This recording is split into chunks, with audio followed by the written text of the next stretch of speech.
मराठी वगैरे बोलल्या आहेत. मी आजच्या सगळ्या परिषदेला माझ्या निवेदनाचे स्वागत करतो. त्याचबरोबर भाजपचे नेते, विधान परिषदेचे विरोधी नेते प्रवीण दरेकर, माननीय आशिष शेलार, माननीय अतुल भटकर, माननीय सदाभाऊ भोर स्वागत करतो. आणि मी माननीय निवेदनाला विनंती करतो आपण सगळे प्रचंड उत्सुकते या सुरू करावी अशी विनंती करतो. एक 2 मिनिटं असतील फोटो काढून द्या, मग आपण हे करू. चला फोटो काढून द्या. नाही ठीक आहे चला. 2 मिनिटं फक्त, नंतर ते डिस्टर्ब करणार नाही.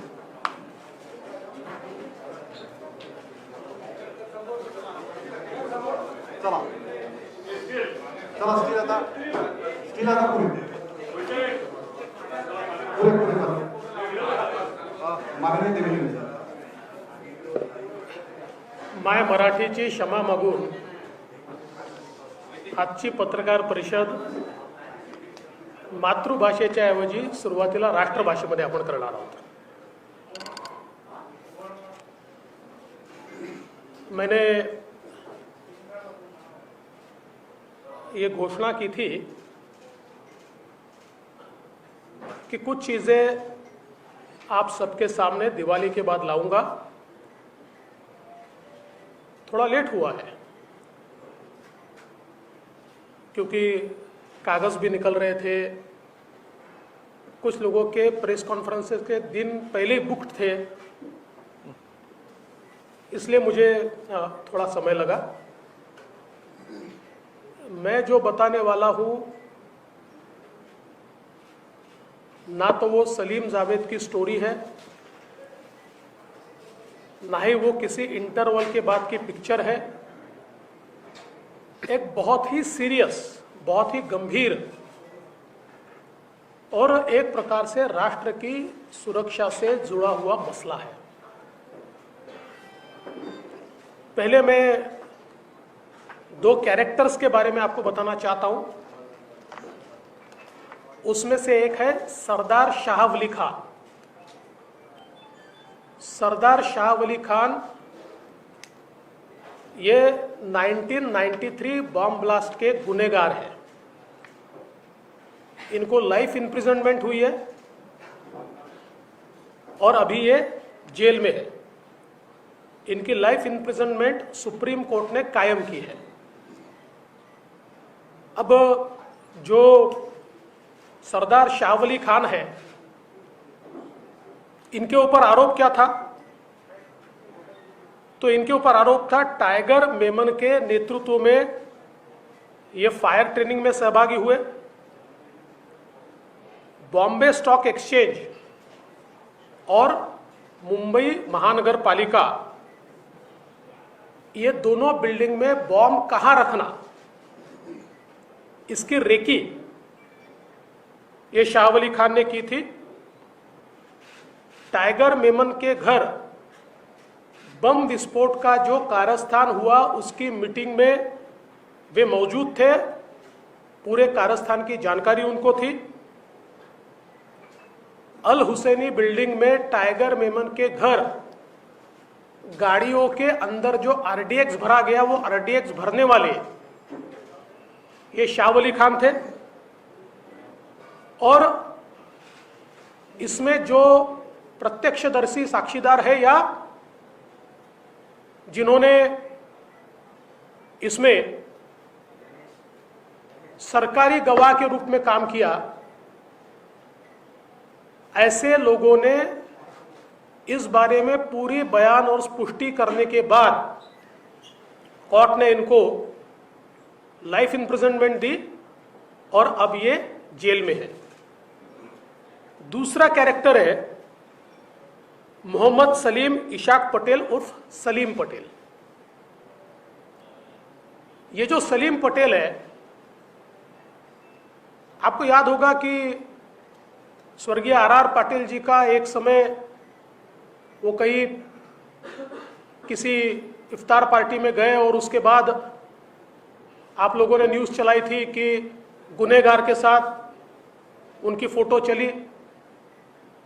आर पाटिल जी का उसमें कोई दोष नहीं था, लेकिन जिनके साथ या दाऊद के आदमी के साथ उनकी फोटो चली, वो दाऊद के आदमी के साथ चली हुई फोटो में जो दाऊद का आदमी बताया जाता है वो है ये सलीम पटेल।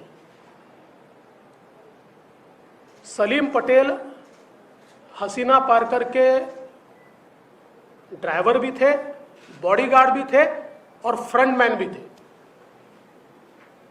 और हसीना पारकर इनको जब 2007 में अरेस्ट हुई तो उनके साथ में सलीम पटेल को भी अरेस्ट हुई। और मुंबई पुलिस का रिकॉर्ड अगर हम चेक करें और इंटेलिजेंस का भी रिकॉर्ड हम चेक करें तो दाऊद के फरार होने के बाद ये जो उनकी बहन थी हसीना पारकर, या जिनको हसीना आपा कहा जाता था, इनके नाम से संपत्तियां जमा होती थी और इन संपत्तियों को जमा करने वाला यह सलीम पटेल होता था। इसके नाम से पावर ऑफ अटर्नी ली जाती थी। और आप अगर उस समय के न्यूज आइटम्स भी निकालेंगे तो आपके ध्यान में आएगा कि ये जो सलीम पटेल है, ये जो सारा बिजनेस चलता था लैंड ग्रैबिंग का, उसमें हसीना पारकर के सबसे प्रमुख इस प्रकार से ये सलीम पटेल थे। अब ये तो हुई ये दोनों की बात। अब इनका संबंध क्या है? अब कुर्ला में एक 3 एकड़ जगह, 2 एकड़ 80 यानी 2.80 एकड़, 3 से थोड़ी कम, 1,23,000 स्क्वायर फीट की जगह, इसको गोवा वाला कंपाउंड कहा जाता है। तो गोवा वाला करके उनकी जगह थी। और ये जगह कहां है कुर्ला में? LBS रोड पर। जिनको LBS रोड, आपको तो मेरे से ज्यादा जानकारी है कि वो कितना प्राइज्ड एरिया है। LBS रोड पर ये जो जमीन है, इस जमीन की एक रजिस्ट्री सॉलिडस नाम की कंपनी के साथ हुई। और मैंने आपको सारे कागजात दिए हैं, मैंने आपको ये रजिस्ट्री की कॉपी भी दी है। अभी ये जो इसमें जो हुआ है वो अगर हम देखें तो किसके किसके बीच हुआ है? ये हुआ है मरियम भाई, विडो ऑफ गोवा वाला, मुनीरा प्लम्बर, ये दोनों की तरफ से पावर ऑफ अटर्नी होल्डर है Salim Patel. Irrevocable power of attorney holder है सलीम पटेल। और दूसरे बिक्री करने वाले कौन है? दूसरे बिक्री करने वाले हैं सरदार शाह वली खान। यानी सलीम पटेल और शाह वली खान ने मिलकर इस जमीन की बिक्री की है। बिक्री किसको की है? Solidus investments private limited. ये Solidus investment private limited company है नवाब मलिक जी के परिवार की। इस पर जो आपको मैंने दिया हुआ है, इस पर लेने वाले की साइन है, वो है फराज मलिक इनकी। इस सॉलिडस में 2019 में स्वयं नवाब मलिक भी थे। उन्होंने कुछ समय के लिए वो थे, बाद में फिर मंत्री बनने का उन्होंने इस्तीफा दिया और आज भी उनके परिवार के ही लोग उसमें हैं। फराज मलिक, इन्होंने ये जमीन खरीदी। अब इसमें सबसे बड़ी बात यह है कि ये जो जमीन इन्होंने खरीदी, उस समय वहां रेट क्या था, वो भी बहुत महत्वपूर्ण है। उस समय वहां पर फोनिक्स मार्केट कुर्ला, आप लोग जानते हैं, LBS रोड पर ही आगे है। उसी साल, उसी समय 2005 में इसकी खरीद हुई है 2053 पर स्क्वायर फीट, यानी 2000 रुपए स्क्वायर फीट से। Ready reckoner rate 8550 square metre है और मार्केट रेट 2053 स्क्वायर फीट के हिसाब से। और ये जो अंडरवर्ल्ड के लोगों से खरीदी गई लैंड कुल 3 एकड़ एलबीएस रोड पर जमीन खरीदी गई 30 लाख रुपए में, 30 लाख, और उसमें से भी पेमेंट हुआ है 20 लाख रुपए का, 20 लाख। अच्छा, पेमेंट किसको हुआ है वो भी आपको मैंने दिया है, इसी रजिस्ट्री में वो दिया हुआ है। अगर आप रजिस्ट्री का पेज नंबर 5 देखेंगे तो नाही, आम्ही तुम्हाला याच्यावर दिलाय ते काय पीडीएफ वर दिली, दिली नसेल मिळाली तर मी येऊन जाईल, पीडीएफ वर दिलाय।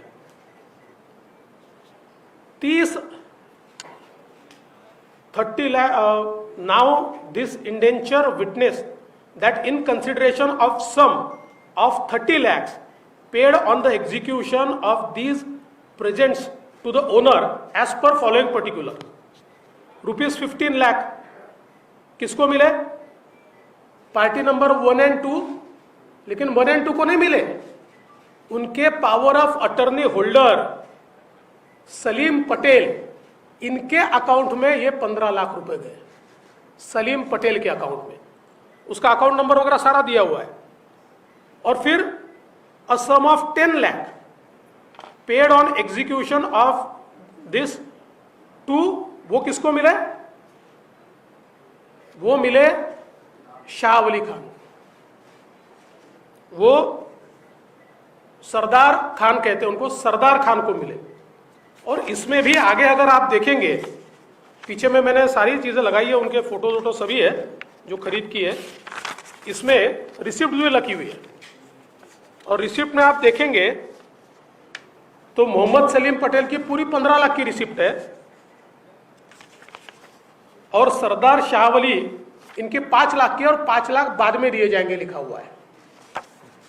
ऐसे कुल मिलाकर 20 लाख रुपए में एलबीएस रोड पर 3 एकड़ की जमीन। अच्छा, इसमें भी वो तो एक अलग है, इतने कागजात मेरे पास आप लोगों को कंफ्यूज नहीं करना चाहता हूं, इसलिए सारे कागजात नहीं दे रहा हूं। लेकिन अब इसकी रजिस्ट्री जब करनी थी तो एडजुडिकेशन किया, और एडजुडिकेशन करके उसमें फेक टेनेंट दिखाए। टेनेंट पावर ऑफ अटर्नी में अलग है, और जो रजिस्ट्री है उसमें अलग है, और एक्चुअल जब नक्शा डाला वो भी मेरे पास है, तो उस समय तो बड़ी जगह खाली है वहां पर, वो सारी चीजें। तो ये एडजुडिकेशन में इसकी कीमत कम दिखाने के लिए ये सारी चीजें की, और इसकी कीमत 3.5 करोड़ रुपया दिखाई एडजुडिकेशन में, ताकि स्टैंप ड्यूटी कम पैसे पर भरनी पड़े। मतलब 8500 का ready reckoner rate square metre का, 2000 पर स्क्वायर फीट का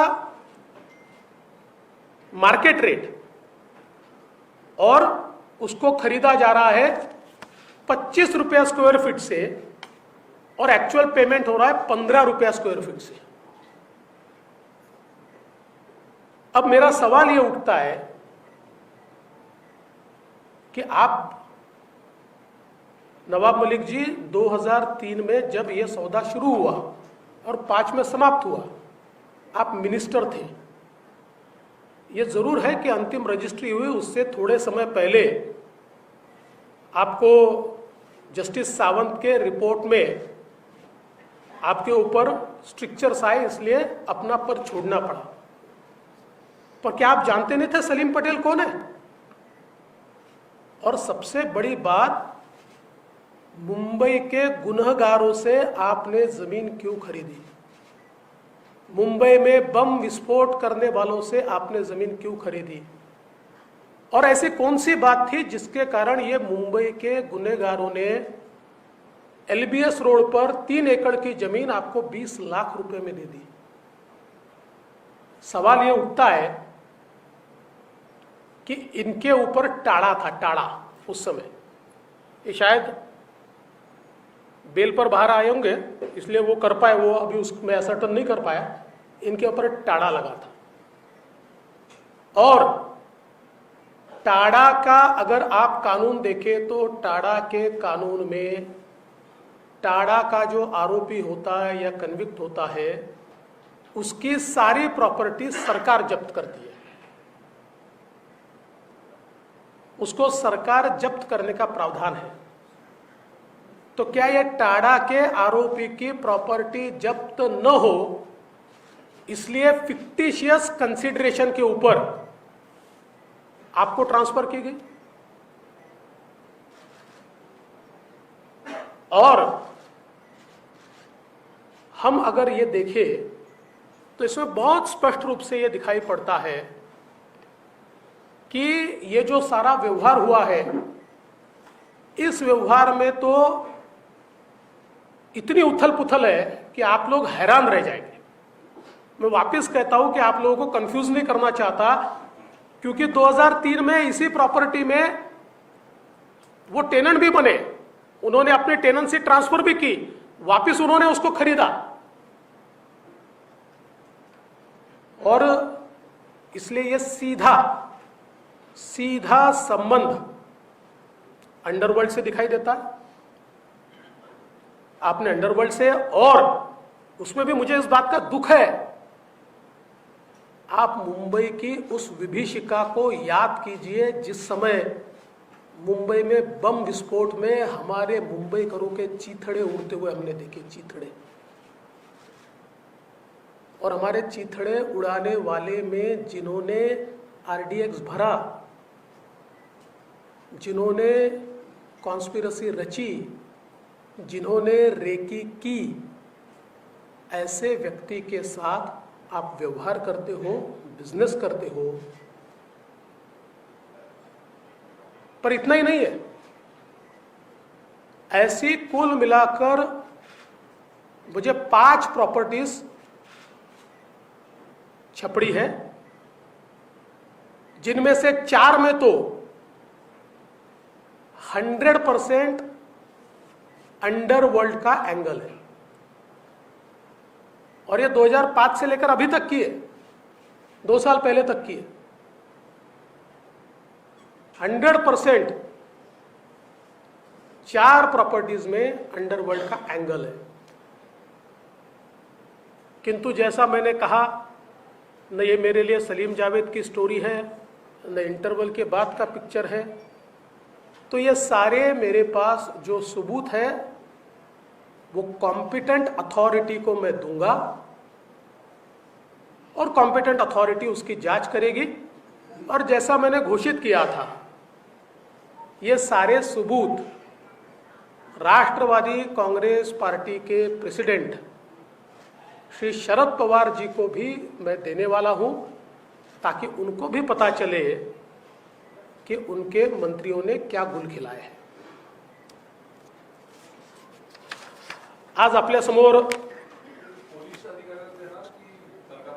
थांबा, आता मराठी होऊ दे।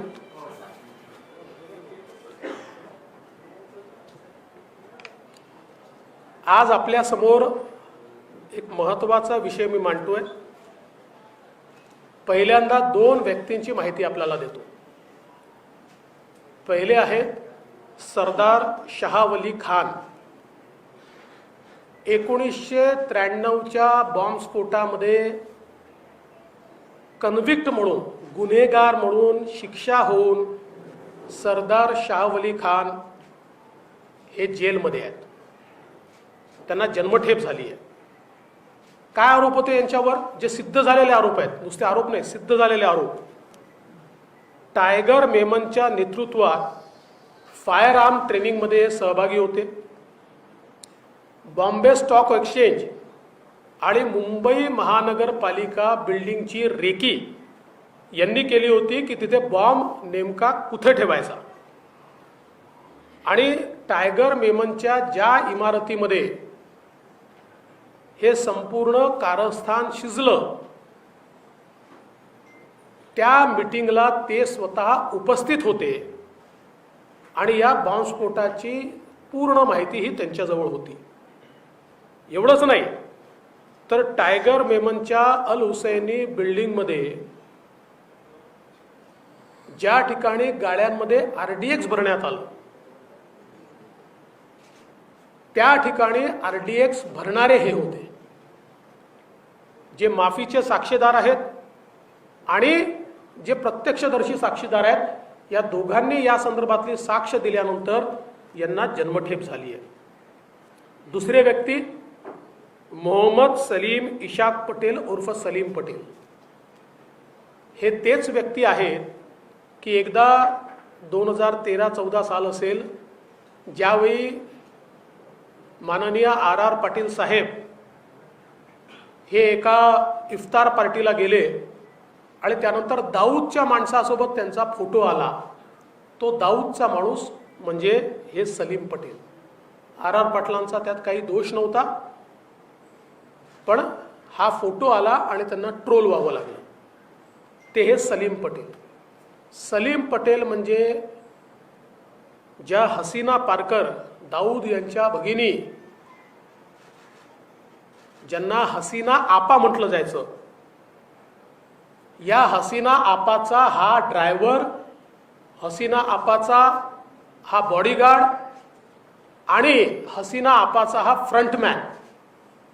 हसीना आपा दाऊद पळून गेल्यानंतर तो पाकिस्तानातनं जे लँड ग्रॅबिंग इथे चालवायचा त्याच्या किंगपिन ही हसीना आपा होती आणि हसीना आपाचा फ्रंटमॅन ज्याच्या नावाने पॉवर ऑफ अटर्नी तयार व्हायच्या तो हा सलीम पटेल. एक कुर्ल्यामध्ये LBS रोडवर जवळजवळ 3 एकराची जागा आहे. एका गोवावाल्या फॅमिलीची जागा होती. LBS रोडवर अतिशय महागडी ही जागा होती. सलीम पटेलनी एक त्याची इररिव्होकेबल पॉवर ऑफ अटर्नी घेतली आहे आणि त्याचा काही भाग हा या दुसऱ्या सरदार शाहवली खानकडे आहे. आता सलीम पटेलनी इररिव्होकेबल पॉवर ऑफ अटर्नी घेतली म्हणजे कोणाकरता घेतली आहे सांगण्याची आवश्यकता नाही आहे.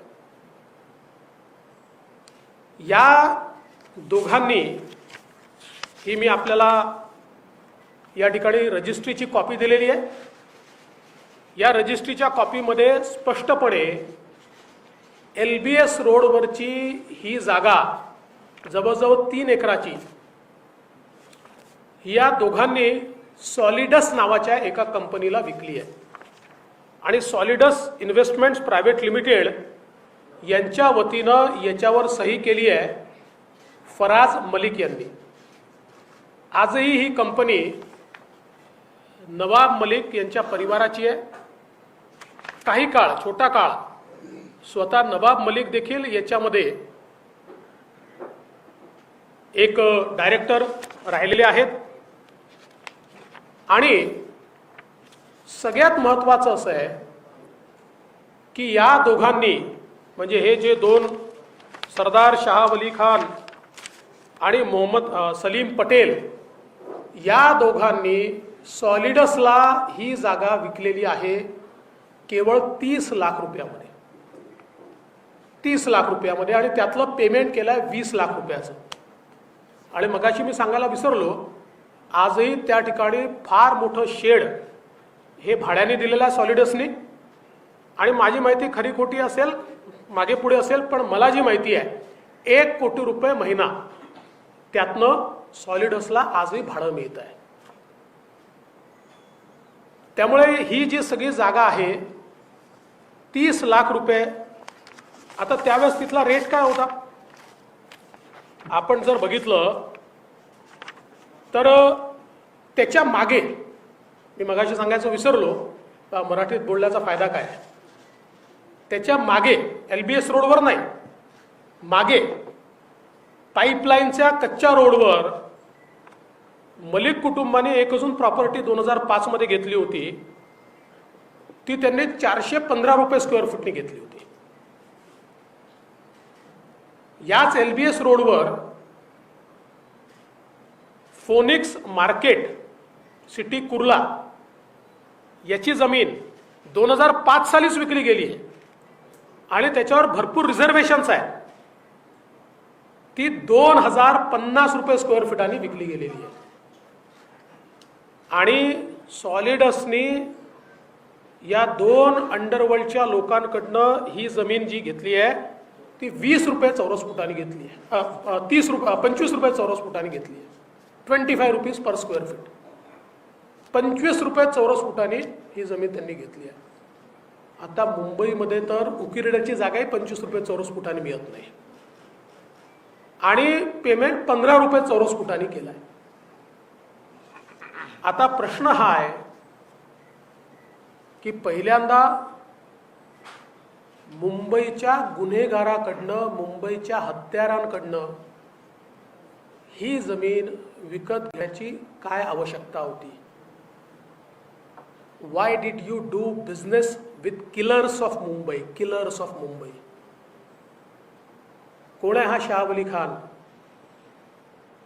या ठिकाणी मुंबईमध्ये बॉम्बस्फोट झाले त्यावेळी माणसांची लखतरं आपण बघितली आणि ती माणसांची लखतरं जी आपण बघितली त्याचं संपूर्ण प्लॅनिंग आणि एक्झिक्युशन करणारा हा शाहवली खान. भारताचा सर्वात मोठा शत्रू म्हणून ज्याला आपण ओळखतो तो दाऊद, त्याची बहीण आणि तिचा फ्रंटमॅन असलेला हा दुसरा सलीम पटेल. काय आवश्यकता होती? आणि त्यात महत्त्वाचं असं आहे, या दोघांनी तुम्हाला इतकी प्राइस लँड कवडी मोलाच्या भावाने का विकली? का विकली कवडी मोलाच्या भावाने? टाळा कायद्याच्या अंतर्गत त्यावेळी हे आरोपी होते आणि कन्व्हिक्शन जवळ होतं. 7 साली कन्व्हिक्शन झालंय त्याचं आणि ते नंतर सुप्रीम कोर्टाने कन्फर्म केलंय. टाळा कायद्याच्या खाली कन्व्हिक्शन, आरोपी असो की कन्व्हिक्ट असो, यांची सगळी संपत्ती जप्त करण्याचे अधिकार हे सरकारला आहे. आणि मग आपली संपत्ती सरकार जमा होऊ नये म्हणून या ठिकाणी विकली गेली आहे का?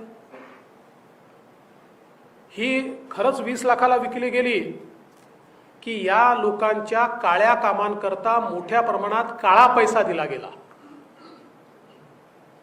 चेकने एवढेच आणि नंतर कॅशने इतर. कारण अंडरवर्ल्डच्या लोकांना चेकच्या पैशाचं काही फार विशेष प्रेम नसतं. त्यांच्या सगळ्या कारवायांकरता त्यांना काळा पैसा लागतो. त्यामुळे कुठेतरी त्यांची प्रॉपर्टी जप्त होऊ नये म्हणून किंवा काळा पैसा देऊन या ठिकाणी ही प्रॉपर्टी विकत घेण्यात आली आहे का, हा माझा सवाल आहे. माझ्याकडे आता 5 प्रॉपर्टीजचे डिटेल आहेत. त्यातल्या एका प्रॉपर्टीचं कागदपत्र मी जमा करतोय, पण 4 प्रॉपर्टीच्या बाबतीत मी खात्रीनं सांगू शकतो की त्याचा अंडरवर्ल्डशी संबंध आहे, अंडरवर्ल्डची डीलिंग आहे आणि सलीम पटेल सोबत केवळ या प्रॉपर्टीत नाही, याच्या पुढेही डीलिंग आहे.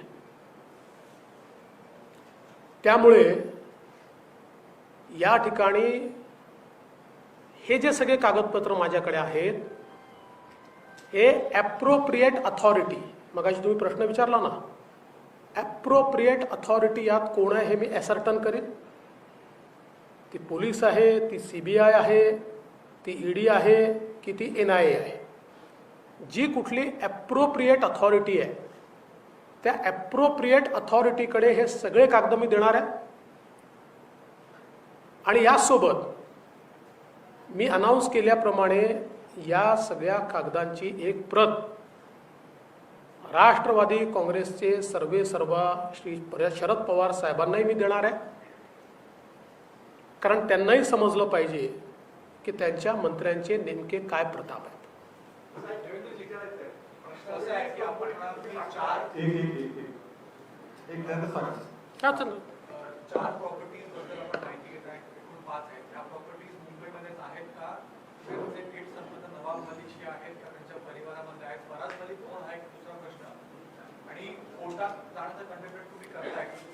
माझ्या माहितीप्रमाणे फराज मलिक हे त्यांचे सुपुत्र आहेत आणि हो या 4 प्रॉपर्टीजचा त्यांच्या परिवाराशी आणि इमिजिएट परिवाराशी देखील संबंध आहे.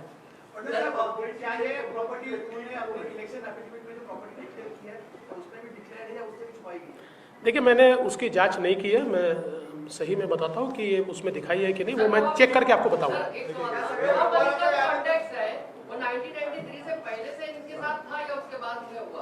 देखिए ये तो जांच में पता चलेगा.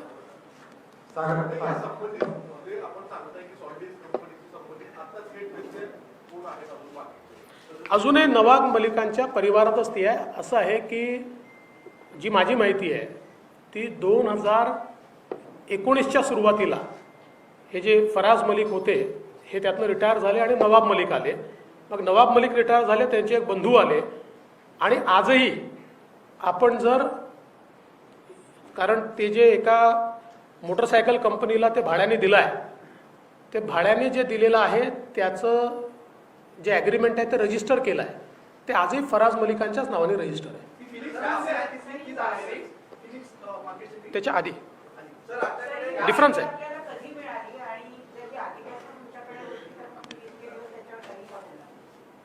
माझ्याकडे मिळाली, लगेच मी आपल्यापर्यंत आणली.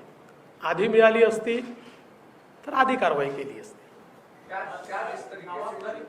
जिस तरीके से नवाब मलिक लगातार कह रहे हैं कि उनके कोई संबंध नहीं है, और खास करके अगर जिस दिन आपने प्रेस कॉन्फ्रेंस करी उसके तुरंत बाद उन्होंने ट्वीट करके भी कहा कि हम हर तरीके की बात के लिए तैयार हैं. देखिए मैं कोई शेरो शायरी में जाता नहीं हूँ. These are hard facts. आप गुमराह कर सकते हो, आप भटका सकते हो. आप देखिए, एक हम भी इतने सालों से राजनीति में, तो जब वार होता है तो उसको डाइवर्ट करके मीडिया अटेंशन डाइवर्ट कैसा करना हमको भी पता है, लेकिन उससे फैक्ट नहीं बदलती. फैक्ट तो आपके सामने, मैंने आपको तो सारे पेपर्स दिए हुए हैं, फैक्ट तो नहीं बदलती है. क्या ये दोनों की टाड़ा के नवाब मलिक के अंडरवर्ल्ड से रिश्ते क्या है? तो आप क्या एस्टैब्लिश करना चाहते हैं इसके जरिए? अरे भैया, रामायण आपको बता दिया और आप पूछ रहे हैं कि सीताराम की कौन है. क्या वो बचाने के लिए इनके नहीं, अभी ये तो एजेंसीज को ढूंढना ही पड़ेगा ना. आप भी बॉम्ब विस्फोट के कन्विक्ट से आप कौड़ियों के दाम पर प्राइस लैंड लेते हो, मतलब क्या है इसका? क्या मतलब है? अभी भी ये संपर्क में इनका परिवार या फिर डायरेक्टली नवाब मलिक है क्या? एक दूसरा आपने काले धन का जिक्र किया, तो उसके ट्रांजैक्शन को लेकर कोई जानकारी मिल पाई है? देखिए, अभी उनका संपर्क है कि नहीं मैं जानता नहीं हूँ, लेकिन इसके बाद भी सलीम पटेल के साथ के ट्रांजैक्शंस उनके मेरे पास है. अक्षय, क्या ये दोनों टाड़ा के आरोपी थे? क्या ये दोनों टाड़ा के आरोपी थे? मुंबई बॉम्ब स्फोट के आरोपी ये सरदार शाह वली खान थे और हसीना पारकर के साथ आरोपी ये जो सलीम पटेल थे. तुमच्या पत्रकार परिषदेच्या काही वेळापूर्वीच राष्ट्रवादीचे सर्वेसर्वा शरद पवार, गृहमंत्री दिलीप वळसे पाटील आणि पोलीस अधिकाऱ्यांची बैठक पार पडली. काय तुम्हाला या सगळ्या संदर्भात वाटतं? त्यांना याची कुंकू लागली असं? मला वाटत नाही की या संदर्भात ती असेल. नवाब मलिकांनी गंभीर आरोप केले. नवाब मलिकांवर कुठली कारवाई झाली पाहिजे असं तुम्हाला वाटतं? कारण तुम्ही यंत्रणांना पण देणार आणि 2005चं प्रकरण आहे, कुठली कारवाई व्हावी? नाही, मी 5चंच प्रकरण नाही देणार आहे, 11चंही देणार आहे, त्याच्यानंतरचंही देणार आहे. प्रकरण पुष्कळ देणार. मी सांगितलं मी 5 प्रकरणं देणार आहे. मी तुम्हाला काय पुन्हा सांगतो, माझ्याकरता सलीम जावेदची स्टोरी नाही, इंटरव्हल नंतरचा पिक्चर नाही. मी एक जबाबदार व्यक्ती आहे आणि नवाब मलिकांची माझी वैयक्तिक दुश्मनी पण नाही. त्यामुळे मी हे सगळी माहिती मी सांगितलं एक ॲप्रोप्रिएट अथॉरिटीला देणार आहे लिगल ॲक्शन होण्याकरता, आणि त्यांच्या प्रमुखांना देणार आहे, त्यांनी त्यांच्यावर कारवाई करावी.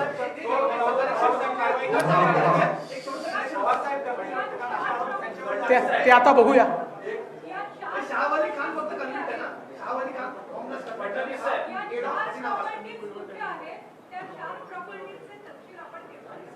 त्या 4 प्रॉपर्टीजचे तपशील हे मी एजन्सीजला देणार आहे. एजन्सीज त्या संदर्भात चौकशी करतील आणि एजन्सीजला गेलं की आपण लोक इतके हुशार आहात, माझ्या आधी एजन्सीजमधनं आपल्यालाच माहिती मिळते.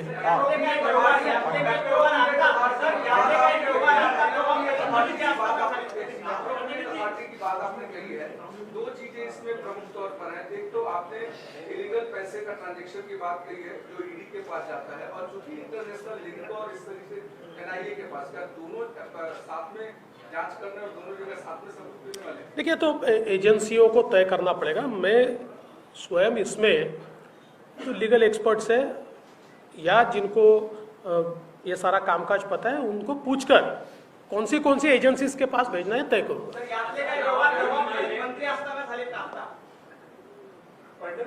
मी ते नंतर तुम्हाला देईन काही संदर्भात. पण आत्ता माझ्याकडे जी माहिती आहे त्या माहितीमध्ये, म्हणजे मी खोटं बोलून काहीतरी करणाऱ्यांपैकी नाही, आत्ता जी माहिती माझ्याकडे आहे त्या माहितीमध्ये या टर्मला नवाब मलिक मंत्री झाल्यानंतरचे व्यवहार नाहीत.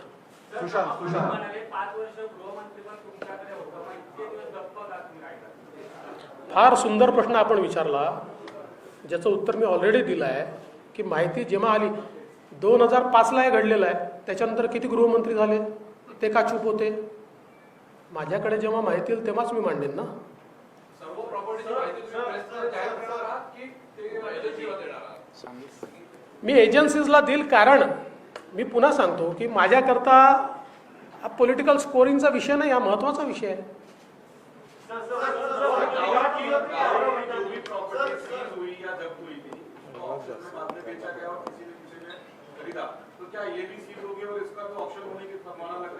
देखिए, आप बहुत दूर की बात कर रहे हैं, या तो एजेंसीज को तय करने दीजिए.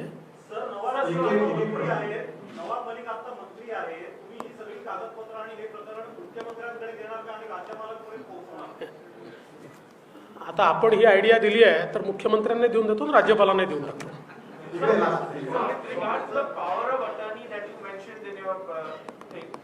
What is the exact allegation? Was the accused or was one of the convicts the power of attorney? Is that what you were saying? नहीं, one of the convicts was owner and the other was power of attorney holder. Other was power of attorney. आता, as I have already told you that I do not want to go into much details because that will confuse you. Otherwise, I can prove that even the power of attorney are questionable. There are 2 power of attorneys, they are questionable. Sir, तुम्ही महाविकास आघाडीमधल्या महत्त्वपूर्ण cabinet मंत्र्यावरती कागद पुराव्यांचा आरोप केलेला आहे. अंडरवर्ल्डशी संबंधित अजून त्यांचे काही तुमच्याकडे पुरावे आहेत का? आणि तुम्ही सेंट्रल एजन्सीला आता डॉक्युमेंट देऊन तुम्ही त्यांच्या पक्षप्रमुखाला देणार आहात, कारवाईची मागणी करणार आहात. मात्र विरोधी पक्ष म्हणून त्या सध्या मंत्रिपदावरती आहेत, त्यांच्यावरती त्यांनी राजीनामा द्यावा अशी काय तुमची मागणी आहे का? मित्रा, पुरावे तर मी दिलेच आहेत, तुमच्याकडे आलेले आहेत. आणि शरद पवार साहेबांना एवढ्याकरताच देतोय की त्यांनी ते बघावे आणि त्यांनी कारवाई करावी. माझ्या मागणीने तर काही होणार नाहीये, त्याच्यामुळे तेवढ्याकरताच मी शरद पवार साहेबांना देतोय की जरा तुम्ही बघा.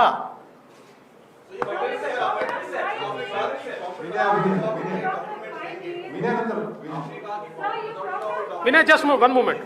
हाँ, आपने कहा कि कॉम्पिटेंट अथॉरिटी के डॉक्यूमेंट्स देंगे, ये राज्य की कॉम्पिटेंट अथॉरिटी होगी या सेंटर की competent authority? It depends upon मतलब किस प्रकार के व्यवहार हुए हैं, उस व्यवहार के आधार पर होगी ना. If it is a black money और it's a benami property, then it will be covered by the central agencies. Otherwise, it goes to the state agencies.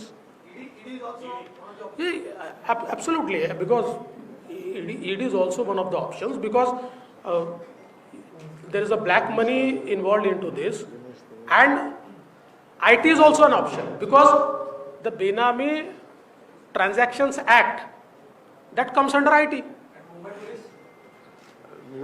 If required, I can give it to them, not a problem. So you talked of total 5 years that you've been speaking of. One is of 2005. Can you give us a time frame of the 5 years, at least 4 of which you I've already told that 2011, most of them should be before 2019. Nawab Malik यांनी पत्रकार परिषदेत एक माहिती दिली आहे. ते असं म्हणतात की माझी भाजपशी लढाई नाही, तर एनसीबी मधल्या काही अपप्रवृत्ती आहेत त्यांच्या विरोधात ही लढाई आहे. आणि त्यात त्यांनी मोहित कंबोज जे तुमचे निकटवर्ती आणि तुमच्या पक्षाचे पदाधिकारी आहेत यांचे माफियांशी संबंध दाखवलेले आहेत. आणि आर्यन खान यांना खंडणी प्रकरणात किडनॅप करण्यात आलं, इतका गंभीर आरोप केलेला आहे. ते रोजच असे आरोप करतात. पहिल्यांदा तर मला आनंद आहे की त्यांनी सांगितलं भाजपशी माझी लढाई नाही. आमची काही नवाब मलिकांची लढाई नाही आहे, आमचा धुरा काही मिळालेला नाही आहे. पण ते सातत्याने भाजपवर आरोप करत आहेत. मोहित कंबोज यांनी स्वतः सांगितलेलं आहे 1.5 वर्षापूर्वी भाजपच्या सगळ्या पदांचा त्यांनी राजीनामा दिलेला आहे. त्यांनी आपल्या पत्रकार परिषदेत वारंवार हे सांगितलेलं आहे की मी स्वतः हे करतोय. आणि त्याहीपेक्षा महत्त्वाचं मी माध्यमातूनच बघितलं की त्यांनी डिफेमेशनचा दावा त्या ठिकाणी केला आणि त्या डिफेमेशनच्या दाव्यावर नवाब मलिकांना नोटीस इश्यू झाली आहे. प्रश्न हा आहे, आपण एक लक्षात घेतलं पाहिजे की नवाब मलिकांचा काही ग्रीव्हियन्स असेल तर त्यांनी तो मांडावा ना. समजा एका ऑफिसरबद्दल असेल, त्यांच्या वरिष्ठांकडे मांडावा. आपण मंत्री आहात, त्यांच्याकडे आपला विश्वास नसेल तर कोर्टात मांडावा. कोर्टात केस चाललेली आहे, तिथे मांडा ना. पण हे जे काही रोज मांडलेलं आहे याचा अर्थ नेमका काय आहे? देवेंद्र जी, सेंट्रल एजेंसी के एक अधिकारी के ऊपर लगातार समीर वानखेड़े को जिस तरीके से आरोप कर रहे हैं और नवाब मलिक का कहना है कि बीजेपी को सेंट्रल एजेंसी के भ्रष्ट अधिकारी के साथ खड़े नहीं होना चाहिए. देखिए, अभी पहली बात तो ये है कि मेरे इशू को आप डाइवर्ट मत कीजिए. आज का महत्व का इशू ये है और आप ऐसे सवाल पूछ रहे हैं जिससे ये इशू डाइवर्ट होगा. लेकिन फिर भी आपने पूछा है तो इसका जवाब दे देता हूं. बीजेपी जितने अच्छे ऑफिसर हैं उनके साथ खड़ी रहेगी और कोई ऑफिसर गलती करेगा तो चाहे सेंट्रल एजेंसी का हो या स्टेट एजेंसी का हो, उसके खिलाफ भी बीजेपी कार्रवाई करेगी. राष्ट्रवादी अध्यक्षांच्या